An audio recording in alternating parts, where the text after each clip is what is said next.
Écoutez, bonsoir et bienvenue donc à ce webinaire sur les études créatives à l'international, à l'étranger.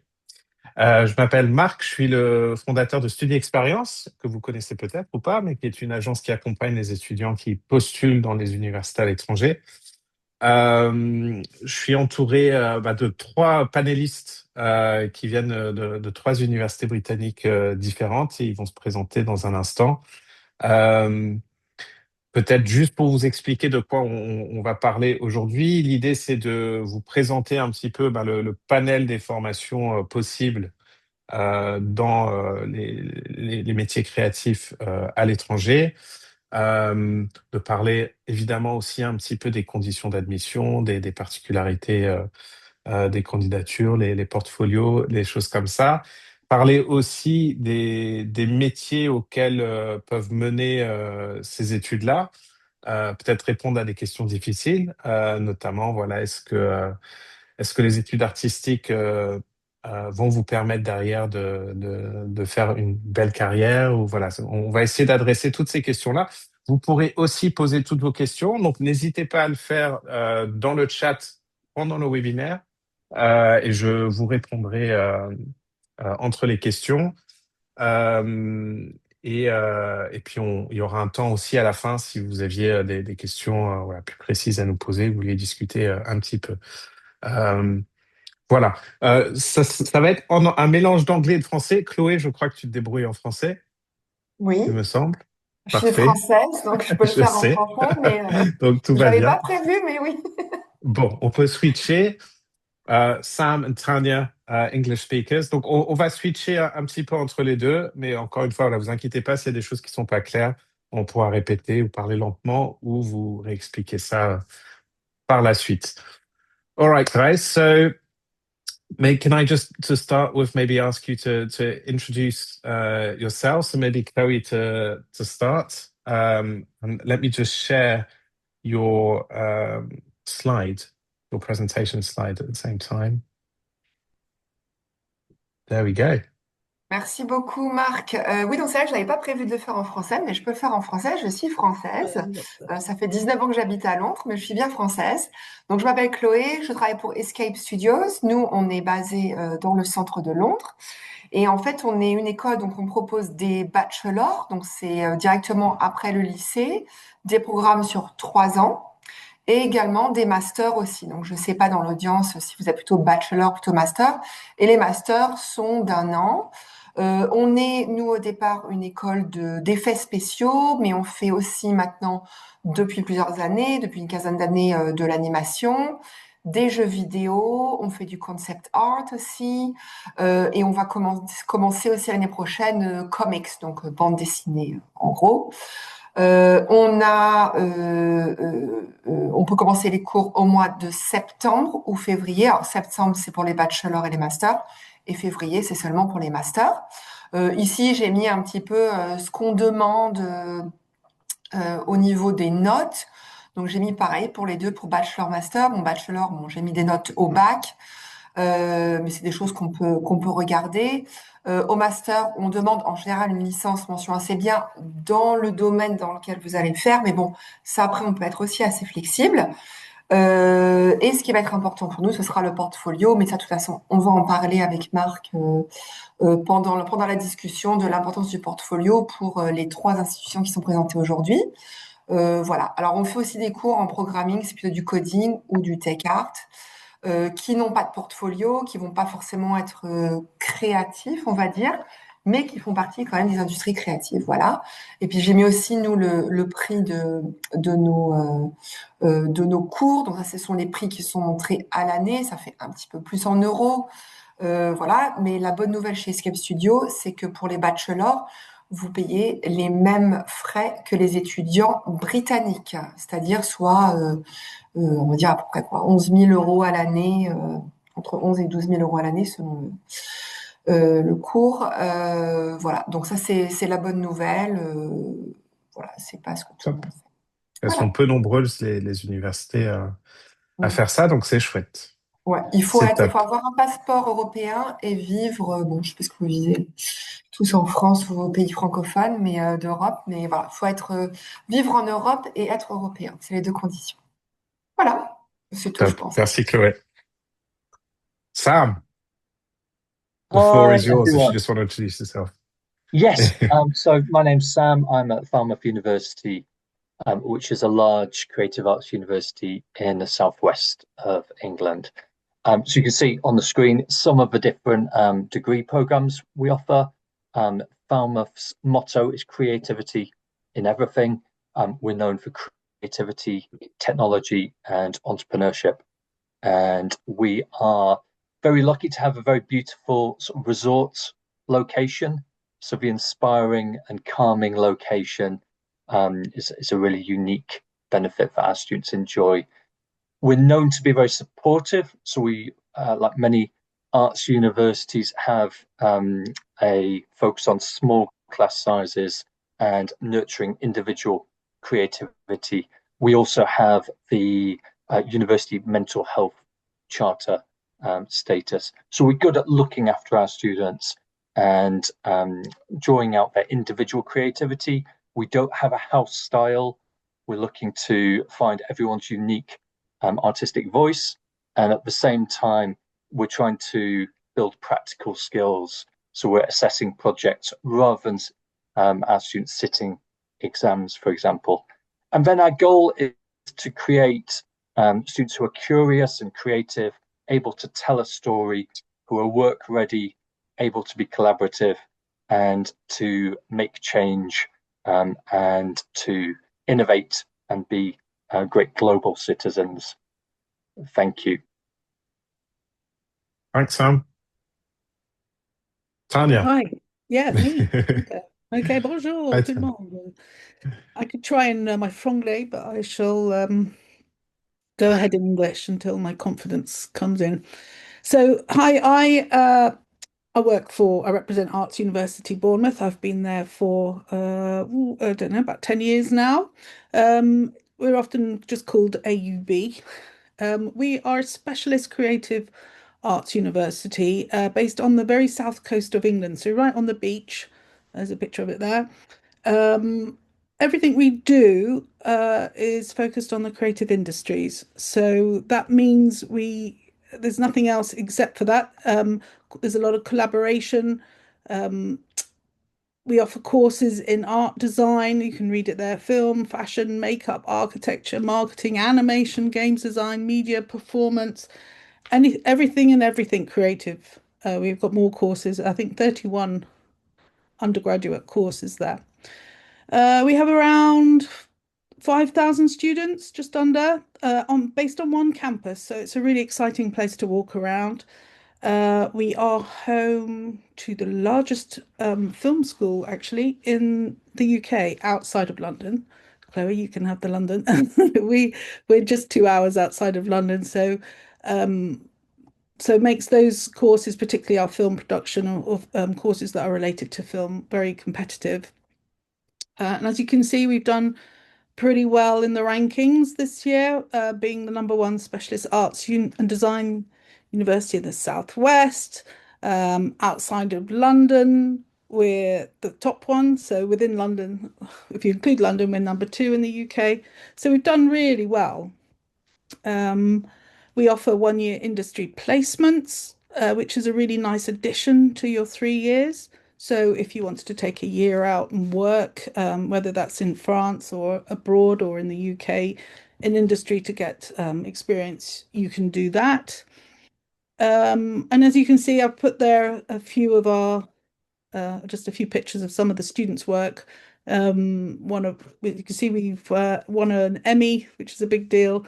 One of our students who graduated works on Bridgerton, things like that. Edgar Wright, the director who did Baby Driver, for example, he studied with us, things like that. So it's a really exciting place to be. Just 2 hours from London as well. So that's nice. That's it. Thanks, Tanya. Awesome. Okay, so let me just put that. Brilliant. Well, I guess to get the ball rolling a little bit, let me just ask you. So I don't know who we're speaking to exactly, who's in our audience, but maybe they'll tell us a bit about that later. But Often we get students that are used to, I guess, a more traditional approach to learning in the sort of general baccalaureate system in France.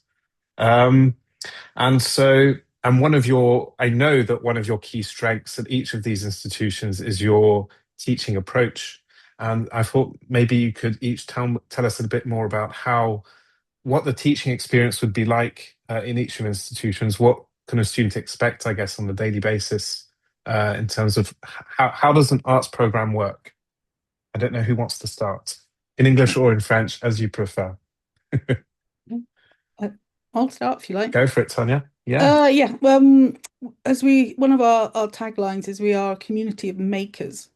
So no matter what subject you do, you will be actually making a lot with using your hands, lots of drawing, lots of hands-on experience. It's very much studio-based, project-led, very practical projects.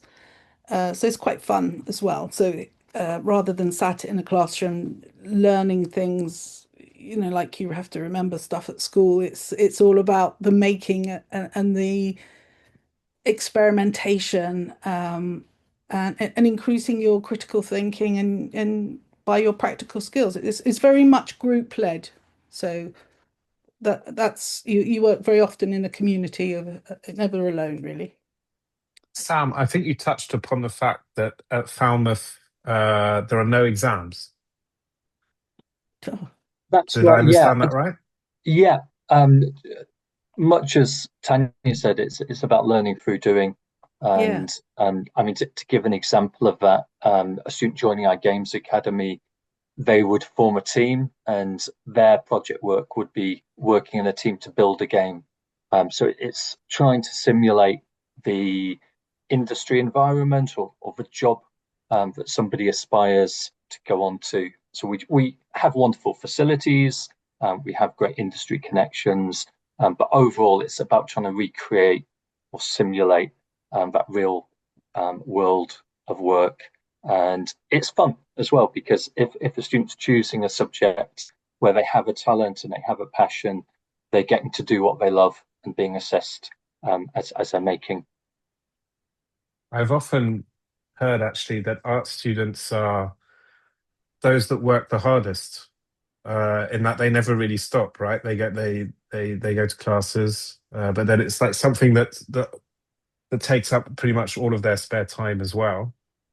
Compared to I don't know, history student who might read a few books and do an essay and then go out for a few drinks. I'm sure art students have fun as well, but I mean, would you agree that it's a very intensive experience and you have to be quite a hard worker? I think that's. Oh, sorry, Chloe, you go. Go ahead.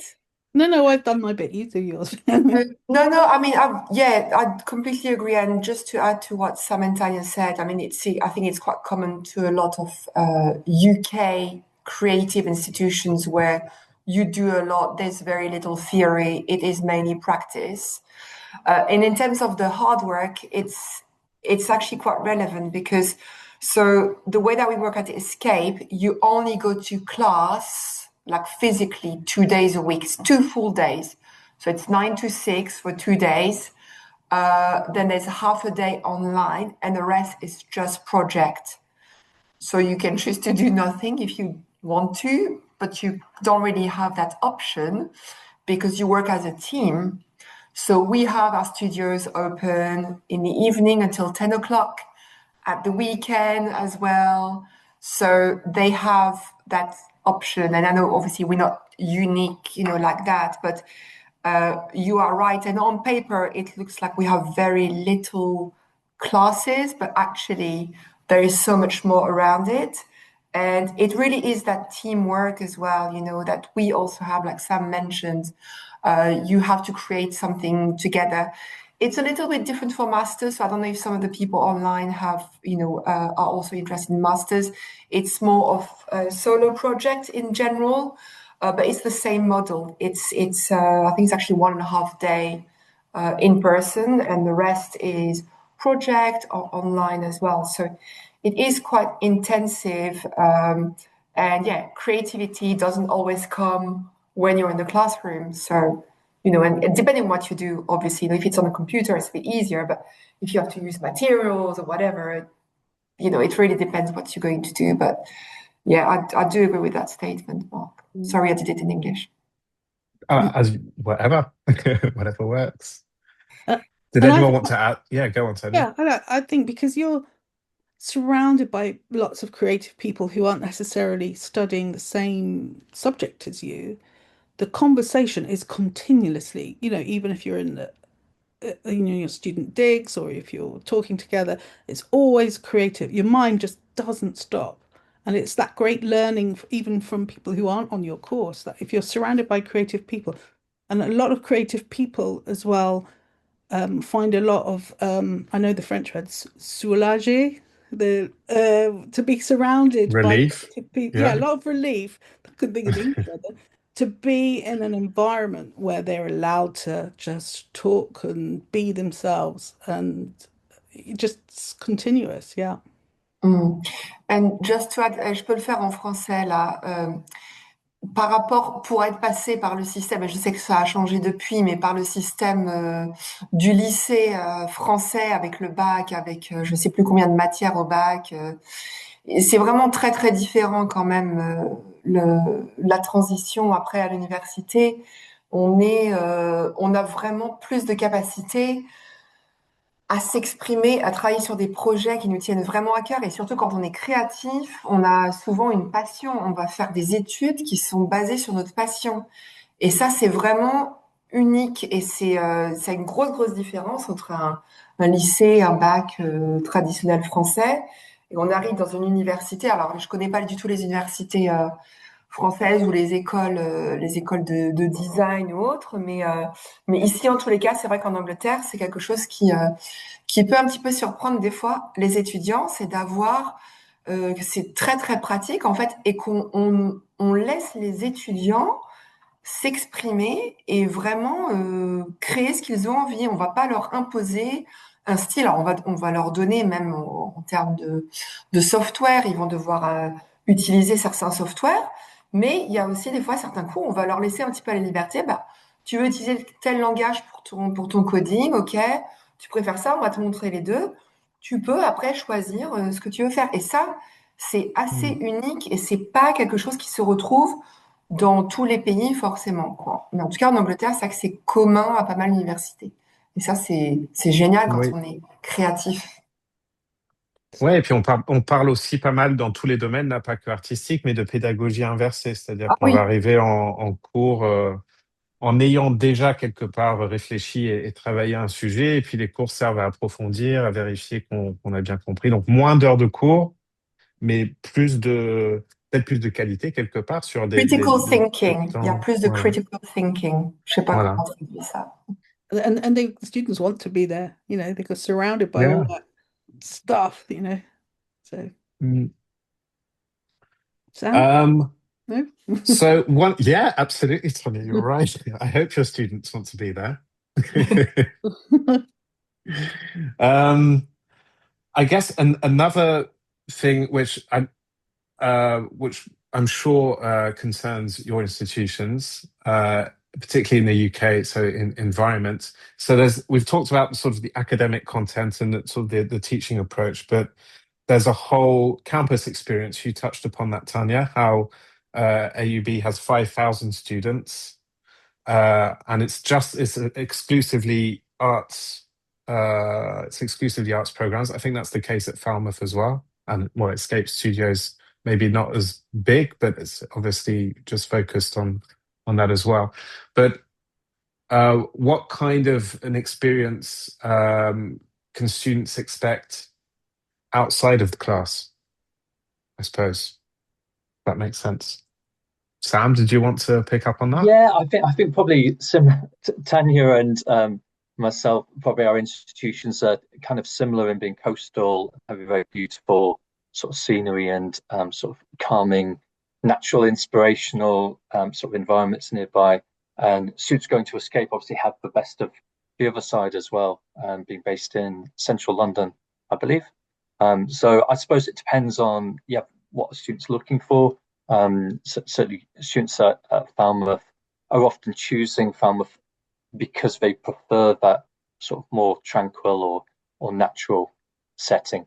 But They there's would still live on vibrant. campus, right? For They all of would you, live well, on for campus, Falmouth, but we're yeah. only short walk from the beach if they're living nearby to Wood Lane campus or on the Penryn campus, a short bus ride away.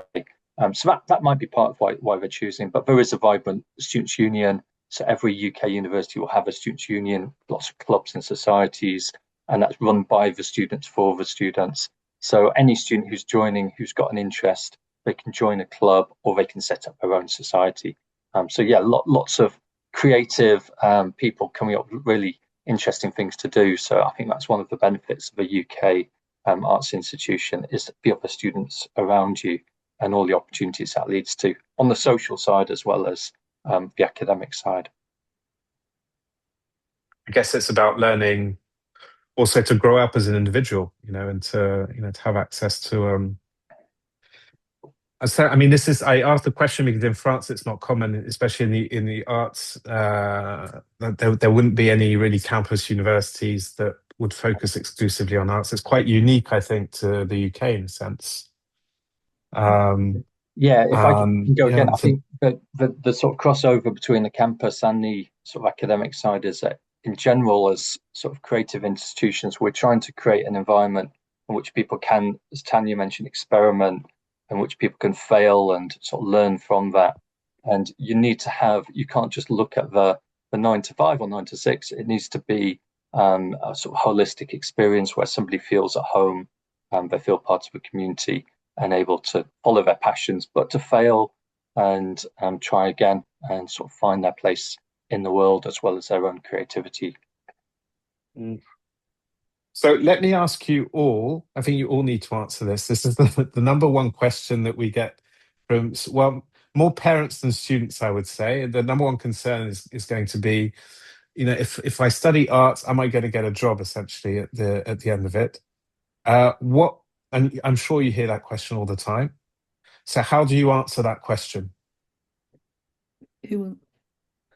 I could ask the same question if you study history. What kind of job are you going to get? Mm, In a way, I it's think not a competition, Tanya. no, but I just think that a lot of it is educating parents that the creative industries is the way forward. I mean, from waking up in the morning to turning on, to putting their clothes on to in their houses to looking at WhatsApp, using the social media, all the technical growing sectors, the digital skills that are being involved, even all throughout the day, they wouldn't be anywhere without the creative industries. And it's a booming market. And it's we just have to try and get rid of that sort of starving artist in the attic, really, Completely. because you can be as any degree if you don't, there's going to be a lot of you get off your bum and find work, yes, but then in any kind of career you have to do that. So you're not handed a job in any degree, and do something that you're passionate about. And the future is exciting, really exciting if you're a creative thinker, really, really exciting. So that's And my 6 eggs. Yeah. I think also there's obviously always a misconception. I think the starving artist definitely is, I'm not going to find a job, I'm not going to earn money, etc. But there's different things. I mean, first of all, usually if you study something creative and you work in a creative role, it doesn't have to be for a creative company, or you don't have to be by yourself. We have lots of people, even with what we teach, they might have worked in like animation, gaming, etc. They're going to work in advertising or for big tech companies, but in their maybe their department, marketing department, etc.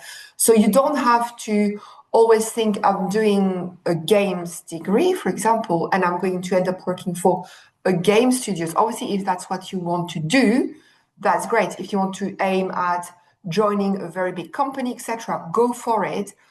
But if you struggle to find a job there will be other jobs in other industries as well. There's the value of a university recognized university degree from the UK that has, I think, value anywhere in the world. So not just in the UK or Europe, but there's lots of different parts in the world that are booming in a lot of industries. And I wanted to say something else, but I can't remember. I wanted to make a second point. But what I wanted to say is that it doesn't have to be necessarily exactly, you doing a course, a creative course for that. This is what you might do afterwards. But there are a lot of other things. Oh, I know the other thing I wanted to say is about the soft skills and things like critical thinking, communication, anything to do with teamwork. These are skills that employers want. And sometimes this is almost more important than the actual subject of the degree that you have. And we said earlier, our students, they've been able to do something they are passionate about, so they're happier. We know there are studies that show that students who do creative degrees are happier because they do something that they love. But also the skills they have, they're going to be more employable. So as Tanya said, like everywhere, every job, every area is difficult or can be difficult, like to find a job is not always easy, but it's not harder than any other area really. And also that's why it's important to make sure where you study has also links to industry and you are used to being, maybe networking, exposing yourself to professionals, being part of live briefs, etc. I mean, Sam, it might be something you can talk about as well, because I know that you do this at Falmouth as well, for example. Yeah, and I think yourself and Tanya have spelled out the reasons why somebody would look at the creative industries and the opportunity there. But yeah, what parents and students should also remember is it's not going to be you suddenly graduate and have to look for a job on that day. We have a long transition period, really from the day that you enroll. Our careers team and our course teams are going to be working with you to build up those skills which are in demand, but also to develop those soft skills, to develop your networking, give you opportunities, maybe study abroad for a semester, complete some industry work placements, exhibit, showcase your work, and also have opportunities to develop entrepreneurship skills. So there's lots and lots of things that our specialist careers teams, we're talking as art institutions, so our careers teams all day long, all they're doing is trying to place our graduates, trying to work with our students to build up their skills and make them attractive graduates. So there were 150 billion euros worth of creative industry in the UK. Wow. And for 2.4 million jobs. As Tanya mentioned, I think it's one of the areas that is expanding because we're living sort of digitally more and more, because people around the world have more leisure time, have more disposable wealth, people want to be entertained. And those skills like creative thinking, innovation, and adaptability are what employers, when they're asked by World Economic Forum and other organizations, they say those are the skills that they're lacking in their workforce, they see the need for. And those are the exact same skills that we're teaching our students. Beyond the technical side, it's that critical thinking, creative sort of adaptability and team skills. But yeah, you won't be on your own. You're not going to have to go out and search for a job with no knowledge. Everything we do during the degree is going to build you up to that point so that you can turn your passion into a career. I think something none of you have mentioned, actually, but I think it's quite important, is the graduate employment rate that you'll have. I mean, you've all got pretty good graduate employment statistics, right? Mm-hmm. I think. I hope this isn't going to backfire on me. I think you I think you do. I mean, and that's something that students can look up, I guess, on your websites or on. But yeah, I mean, it's usually well in excess of 85 or 90% find a job. 90% in general, yeah. At Escape specifically, we are 90%, so they would be employed or in further studies. So they could be doing a master's, for example. That's only for undergraduates. That survey is only for undergrad. 15 months after graduating, so just over a year and a half. And out of these 90%, I think it's 85% are in highly skilled roles. And this one is, it's not, you're not just employed, you also are in a highly skilled position. So it's really important to look at. And I think also sometimes the job market for some creative areas is not always your traditional interview, job post on LinkedIn or whatever. It can also be through networking and through participating. I mean, Sam, you mentioned have your work exhibited, etc. And this is really, really important when you have end of year showcase. Usually, I think most institutions have them, especially creative, where your work is presented to professionals. This can lead to jobs, and it's not done in the usual context of, oh, there's a job, I go for an interview, etc. It can be a conversation, give me a call, or, you can meet someone 2-3 times. There's lots of good examples. Awards are really important as well. So I would say when you choose an institution, have a look at all the awards that the students have been nominated for or won as well. How your lecturers or tutors as well, what sort of background, do they have lots of experience? And also looking at these awards, because all of this, anyone who has this sort of success, I would say, can lead to jobs down the line, because they have contacts, they have network, they have speakers coming in, and this is really essential. Something I like to highlight to my students, especially the ones that are going to the UK, is that they can afford to study whatever they want without necessarily need to think about. They don't have to think about employment actually at this age, and this is particularly true in the UK.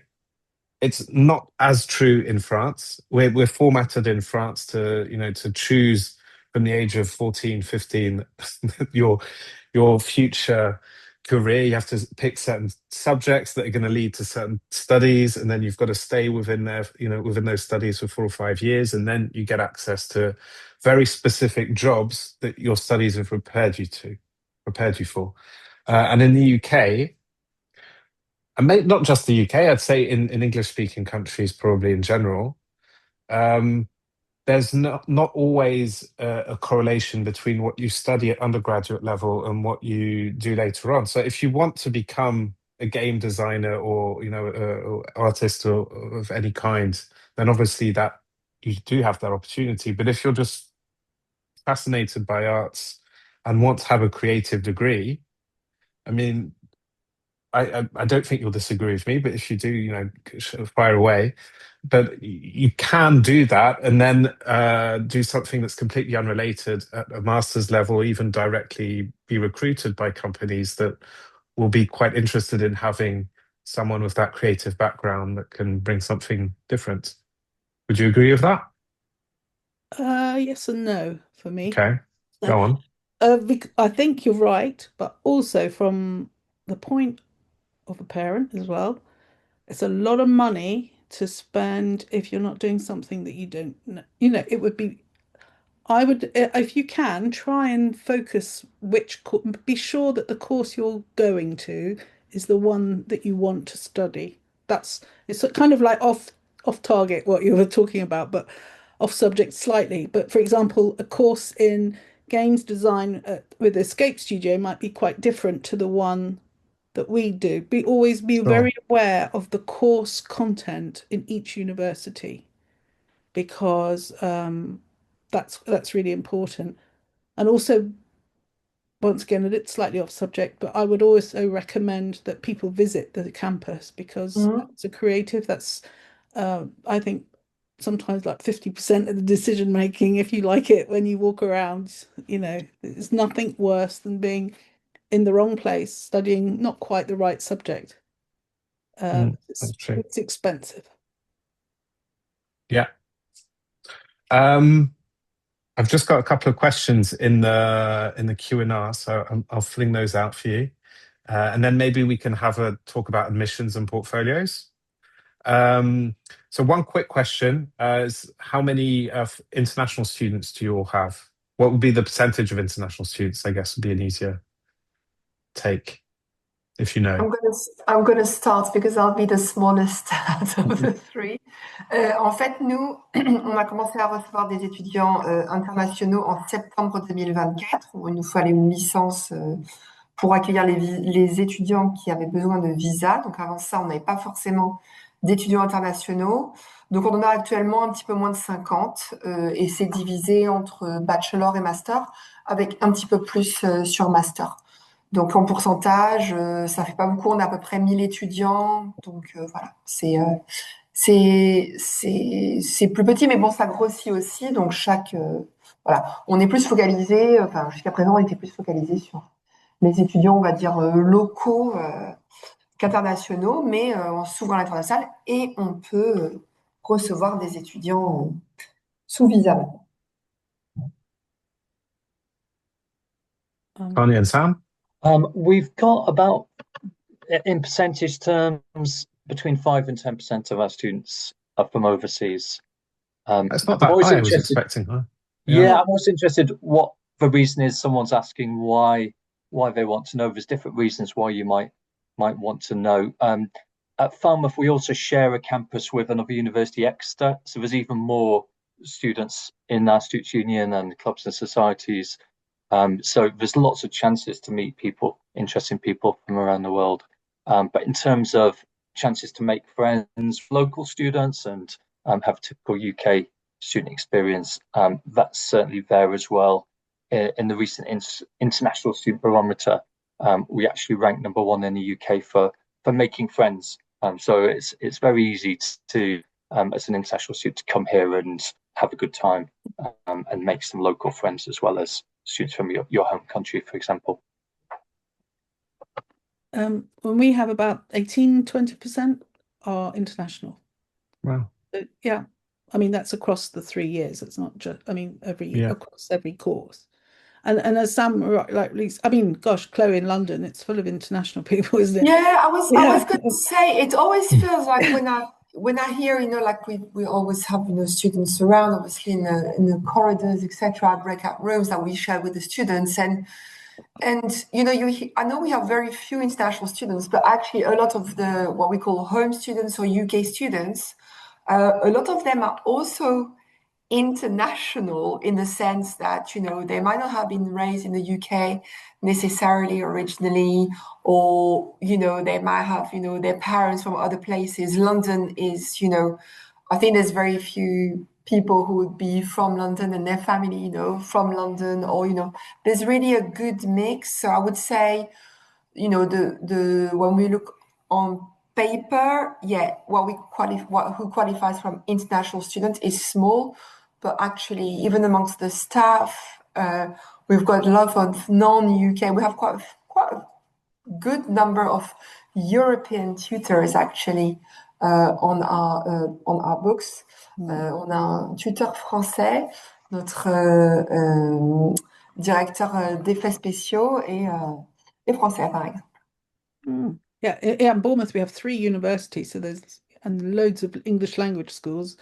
So there's Loads of international students. Yeah, there's loads. So you And won't they get all homesick. So this student also asked if she needs a visa to go to UK, so that's easy to answer. Donc, yes, oui, il vous faut un visa effectivement depuis le Brexit pour partir étudier au Royaume-Uni. C'est pas très compliqué à obtenir et puis typiquement ça fait partie des choses sur lesquelles on vous accompagne. Mais oui, en effet, vous pouvez pas juste y aller comme ça. Admissions. So, I mean, I guess what would be the right question to ask you here? What would be for you the type of student that you're looking for, I suppose? What would you look for in an application? And we'll talk about portfolios separately afterwards.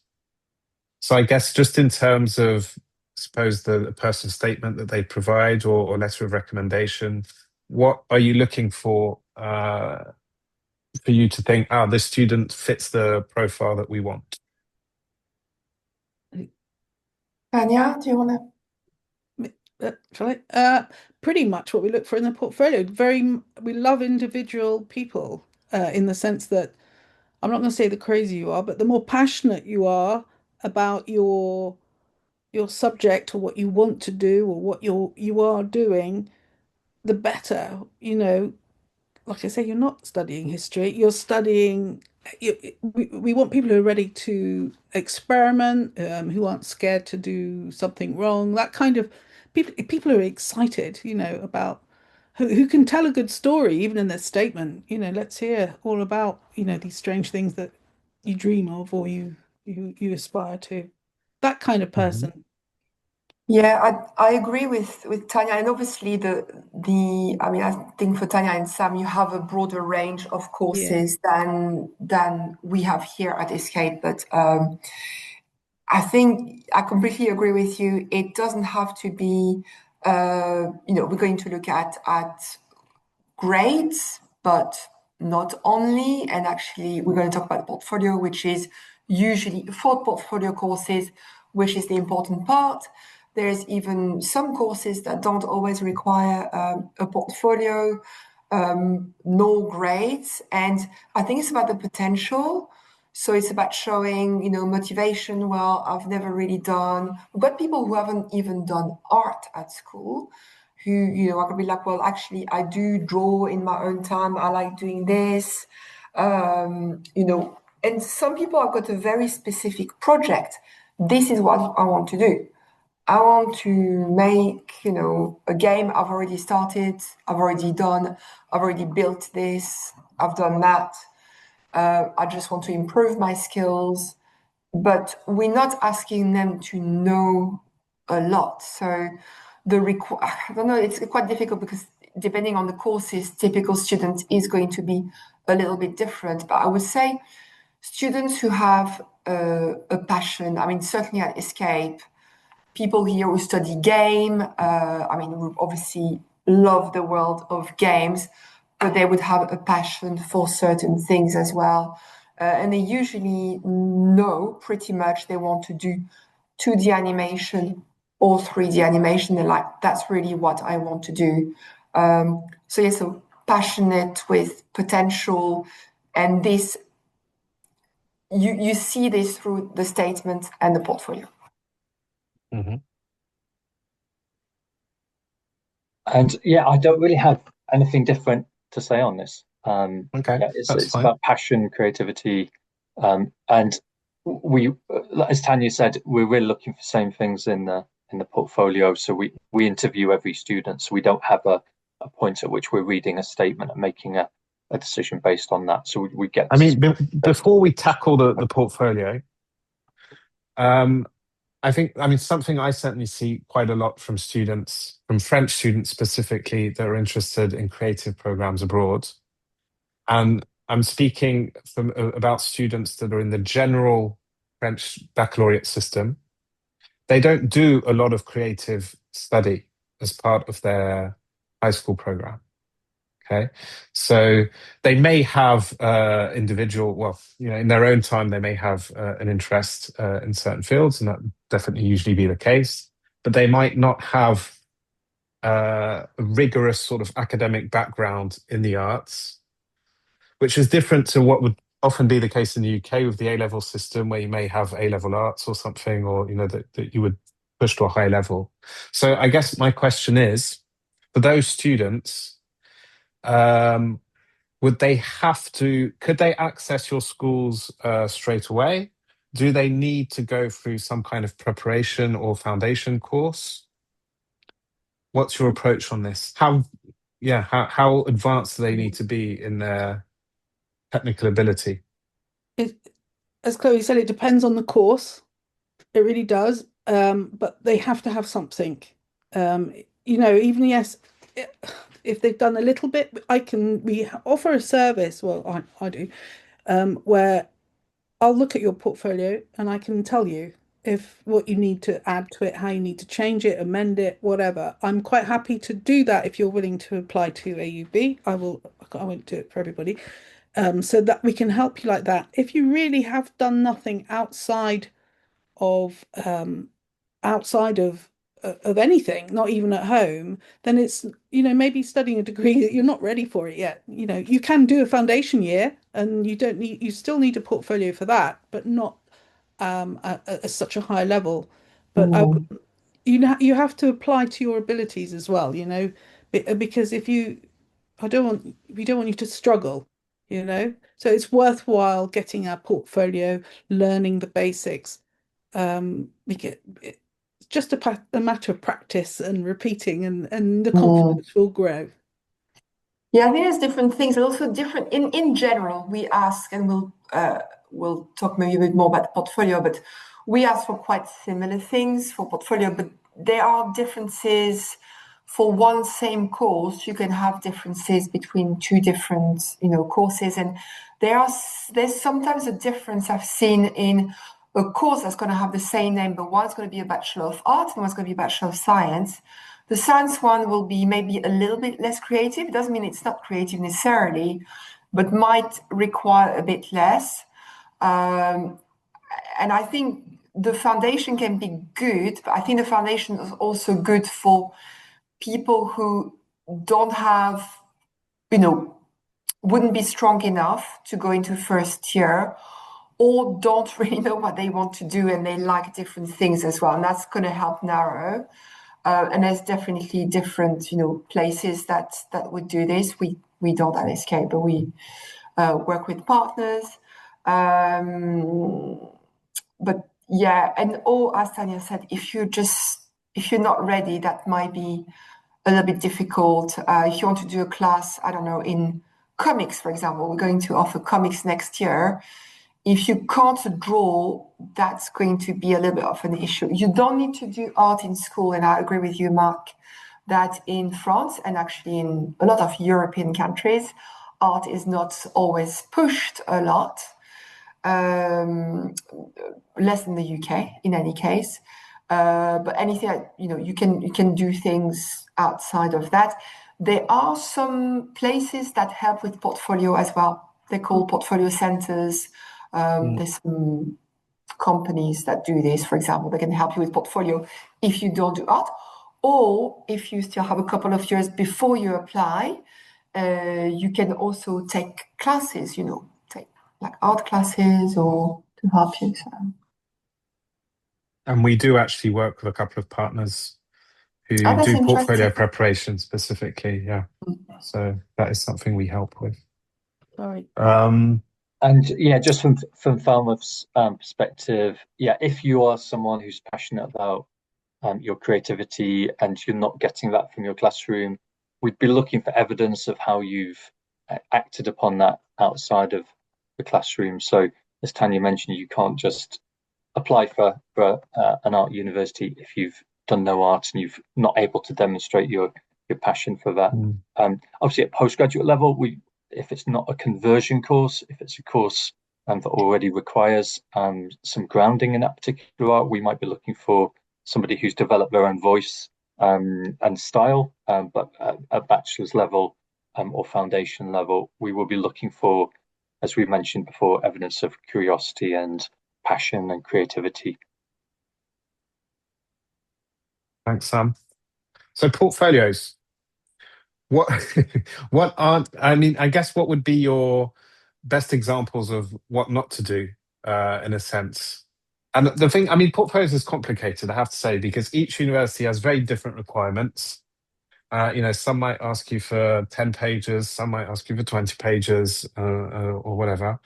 But I guess there must be similarities, presumably, hopefully. But what's the biggest mistake you see, I guess, from students? I think the biggest mistake we see, and it's probably not from France, especially. Students from France tend to be very good at this in showing the process, showing us not just the destination where you've got to, but the journey, the sketchbooks, how you've self-reflected, how you've curated your work. So, yeah, seeing creativity as a process rather than just a technical drawing at the end. We would be interviewing and trying to understand how you've created your portfolio. So it's not going to help if you've if you've had some support to present a portfolio that's not authentic to your individual creative processes. So we're looking for somebody who, as you mentioned earlier, I think, Mark, somebody who sort of eats, sleeps, breathes creativity and can't really put down their pen and paper or step away from the computer. So we're looking to see that come alive in the portfolio. So in that sense, you want to see bad drawings as well as the good ones. We do. There's nothing wrong with having, we do. Yeah, scruffy stuff. We're creating a space for people to experiment and to find their voice and explore. And we need to see those qualities in the portfolio before we can be confident it's the right place for you. I mean, I think I'm not an artist, so I definitely do not have your expertise on this, but something I have seen is the difference between students that think that a portfolio means that they have to provide their most beautiful drawings or artistic achievements versus the ones that will demonstrate the process that you've just described there, Sam, where, if we're talking about a drawing where you'll see their initial idea, which from an uneducated perspective like mine, just looks like a bad drawing and I just sort of brush it off thinking, but actually when you then see their process, I guess that makes sense. Mm-hmm. Would you all agree that that's what you're looking for more than the just polished final product? Mm-hmm. For us at AUB, we like to see the research that's gone into it because, for example, if you're applying to be, I don't know, let's say architecture, for example, we don't expect you to be an architect in your portfolio. We'll make you an architect. We want to, or an illustrator or whatever. We just want to see that you've got that passion to invent, to try something, that we've got a mind we can work with, basically. So we don't. So the some of the slip ups that people do is when they just put their finished the work that they're rightly proud of, But let's see the little journey, as Sam says. But you can put a few pieces you're proud of, but not all of them. Yeah. I think also from sort of feedback that I've heard from our tutors here, when there's maybe too many pieces, and I know that this can vary as well. You don't have to show everything you've done at school in the last 3 or 4 years. Yeah, and definitely not only the ones you're the most, proud of. Also, something that we do at Escape, because we don't have an interview at Escape Studios, you have your personal statement and your portfolio. You can actually write a statement with your portfolio to explain, because the portfolio can be very different, but give a little bit of context as well.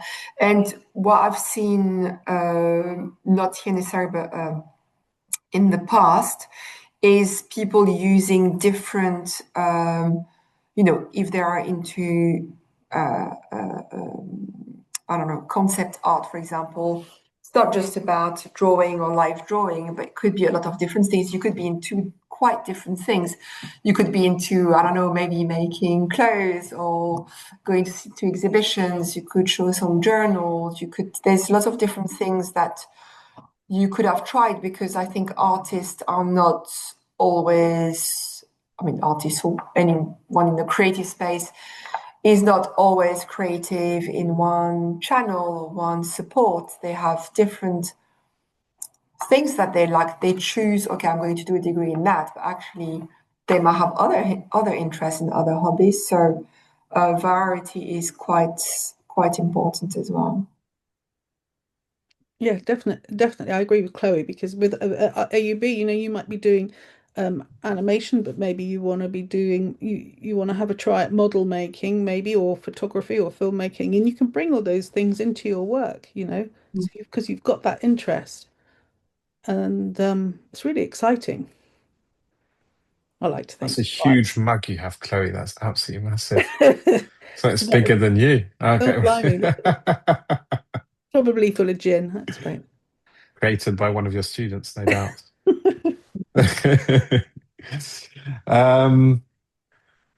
Is there any way or anywhere, I should say, that students, maybe those that are listening in, today can see examples of good portfolios, perhaps, that some past students have submitted to you? Is that something that you publicly make available? There's loads on YouTube as well. Sorry, go ahead. At Escape, I don't think we show examples, but we do have a portfolio guide, and we do have regular webinars as well, explaining. And also, when students do apply, they usually don't have to provide their portfolio straight away. So they have a bit of time to provide it. So they can ask for some guidance then as well. So it doesn't have to be, I'm applying, I have to send everything in. There's usually a few weeks, and you can ask for an extension as well. Yeah. And yes, similarly, Go on. our falmouth.ac.uk website would have a big area, lots of videos about portfolios, sign up for portfolio workshops. I suppose we don't necessarily want students to learn what a good portfolio is. We actually want to make it quite difficult because we want to hear from the student and see what they can produce without telling them it should be this way. And then we're just testing how well somebody follows a formula, or we're rather, we have to select somewhere. We can't spend weeks following somebody around. So the portfolio is part of a process of getting to know somebody, and we wouldn't want to steer them in a particular direction. We want to hear about them. So let me ask you a final question about AI. Okay, so I help students apply to university, and this year, probably most students, I would say, have submitted personal statements that clearly have been very influenced by AI. Have you seen anything comparable with portfolios? Has anyone sort of had the cheek to send in an AI-generated portfolio yet? Is that something? We do heard Google here. Yeah, go ahead. Go on. I haven't heard about this No. here. I know that our current cohort of students are not necessarily pro AI, so I doubt they would use AI for their portfolio because they don't want to use AI. I mean, I think for personal statements, it is used, and I think it is accepted that it is used to a certain extent, obviously. It's part of, what's happening now, so. Which is reassuring. I If they're think, anti-AI, it'd be a mistake for students to do that for the reasons we discussed. We're not looking for just some generated image. We're looking for the story behind it and the process.